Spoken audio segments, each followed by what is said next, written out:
আমার বোন আজকে মাংস রান্না করতেছিল। তাই একটু ভিডিও করলাম। বোন দেখে হাসতেছিল।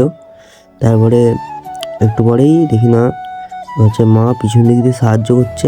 মাংসটা ভালো করে কষার জন্য মশলাগুলো আগে এতে দিয়ে দিয়েছিল কড়াই।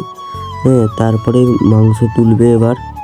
আর এইদিকে আমার মা বোনকে ভালো করে শিখিয়ে দিচ্ছে কী করে বানাতে হয়। বোন খুব হাসতেছিল কেন আমি ভিডিও করছিলাম।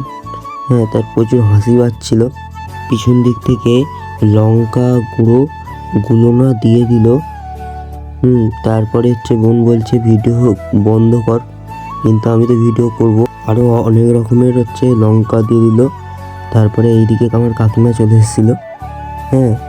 বাইকে কী করছিস? আমি বলি ভিডিও করছি। কোন মশলাটাকে ভালোভাবে নাড়ছিল যাতে ভালোভাবে সিদ্ধ হয়, আর যাতে টেস্টফুল হতে পারে। দেখো তোমরা।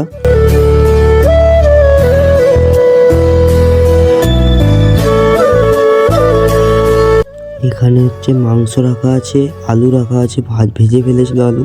ভিডিও ভালো লাগলে সাবস্ক্রাইব করে দিবে, লাইক করে দিবে আর কমেন্ট করতে ভুলবে না।